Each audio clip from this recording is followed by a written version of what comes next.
Of all the jiu-jitsu campaign tactics attributed to Master Sensei Karl Rove, the one that protege Steve Schmidt perfected for John McCain is to attack your opponent at your own weak points. Got a campaign staff stocked with Fannie Mae and Freddie Mac lobbyists and operatives, including your campaign manager, Rick Davis? Then charge Barack Obama with links to Fannie Mae and Freddie Mac. While you're at it, tell all those lobbyists in Washington that their days of running Washington are over, I tell you.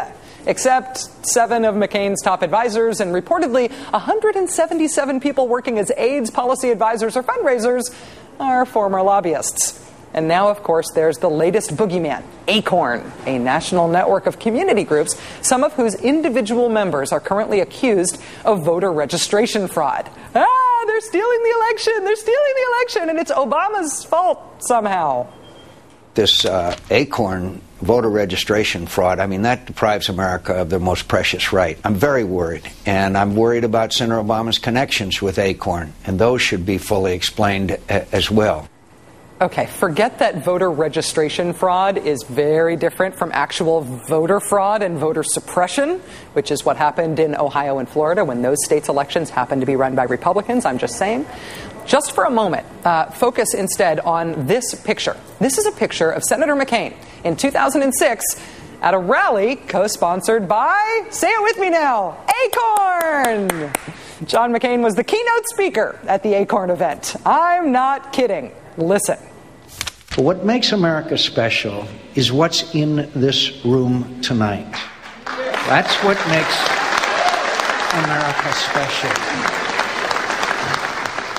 That's John McCain talking to the same group he and his campaign and the right are now accusing of trying to steal the election for Barack Obama.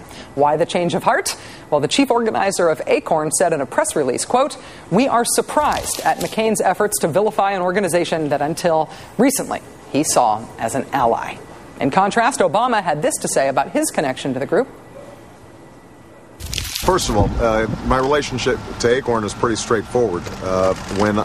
It's probably 13 years ago, when I was still practicing law, I represented Acorn, and my partner in that representation was the U.S. Justice Department in having Illinois implement what was called the motor voter law to make sure that people could go to DMVs and driver's license facilities to get registers. It wasn't being implemented. So John McCain is calling out Barack Obama for stuff that John McCain hasn't explained about himself. Who's rubber and who's glue again? How does that thing work? Joining us now is Newsweek columnist and NBC analyst Jonathan Alter. Jonathan, thanks for coming in. Hi, Rachel. So it seems to me like McCain's attacks on Barack Obama have really frequently been on topics, on subjects where he's got bigger political vulnerabilities, or at least the same size political vulnerabilities that Obama has. Is that on purpose or is it an accident? Well, I guess you could say chutzpah is Yiddish for maverick or something. I think that they want to confuse voters, so they throw up a lot of chaff. The problem is they might confuse voters about McCain's own record with lobbyists or what he's done in the past with Acorn, but they're not advancing the ball by doing this. So it's really a very short-sighted political tactic. It's not a strategy. It's an example of where they're off base, because they're fighting everything out at a tactical level. Mm-hmm. And by the way, if they're assuming people's stupidity, which is behind this, if you try to accuse somebody else of something you're guilty of yourself, you're assuming that the public is dumb. If the public's that dumb, then they think Acorn is something that falls from a tree. They're not going to really get the point. Well, so all of it is just a lot of activity to no particular end. But if you look at the way that Acorn has been blamed, not only for voter fraud, not even talking about voter registration fraud, but also the way that Acorn has even been implicated by the right as having caused the financial crisis in some way, they caricature the group in a way that makes a very blunt point, that is a racial point.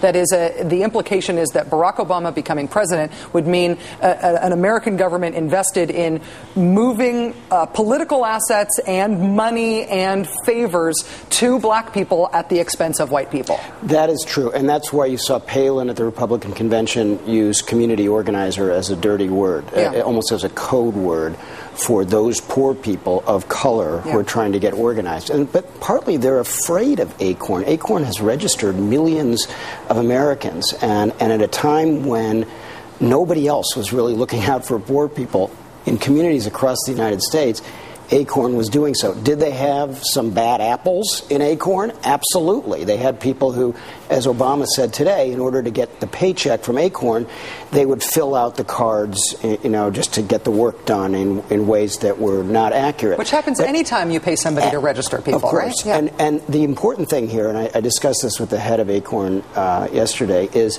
that it was Acorn that brought this to the attention of election officials. It's not like Acorn was caught out in doing this. Acorn doesn't want to have bad registration cards because then those people can't vote. So this whole thing it's just another one of these ridiculous tempests in a teapot, but I think you're quite right that there is a race and class subtext to this that's of a piece with a lot of the rest of their tactic on this. Right, because the political salience of this depends on getting the blunt point that this is somehow black people, poor people, inner city people up to no good in a way that has something to do about the election. That's the blunt point that they're hoping, I think, comes across. That won those people. Yes, kind of variations that's exactly right. But in order to punch back against it, in order to explain what's wrong with that tactic, you have to understand the difference between voter fraud and voter registration fraud. The idea that if you do sign up Mickey Mouse to vote, Mickey Mouse won't then turn up to actually cast a ballot. So there's no incentive to steal the election with registration fraud. But also there's a bigger thing going on here. Since 1964, when large numbers of African Americans were allowed to vote for the first time, the Republican Party in every election since then has been dedicated to trying to suppress turnout on the theory that the more turnout, the worse for Republicans.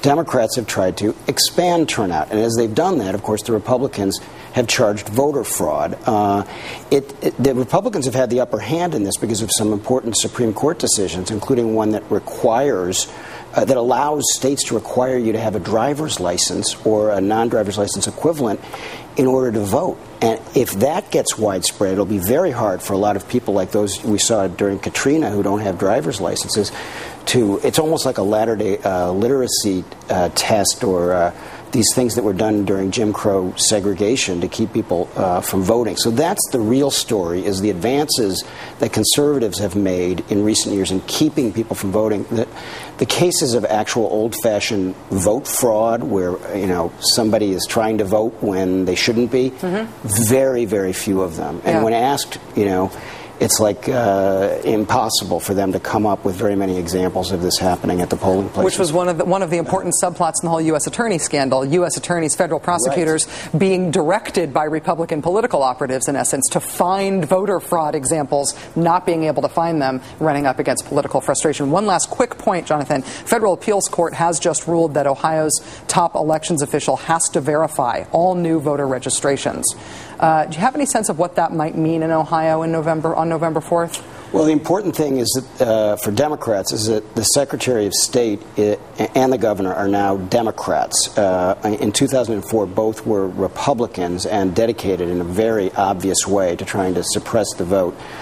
These Democratic officials are dedicated to trying to allow as many people to vote as possible. So they have control of the machinery. As we found in Ohio in 2004 and in Florida in 2000, the party that controls the machinery of the election process has the upper hand. So if I were a Democratic candidate in Ohio, I wouldn't get too worried about this. When I go to my happy place, my small d Democratic happy place, the process of voting is not a partisan thing. It hasn't been politicized, and elections officials are not partisan positions. But that's just fake and in my head. In your world. Rachel's utopia. That's right. You should visit sometime. Jonathan Alter from Newsweek magazine, thank you for being here. Thanks, Rachel.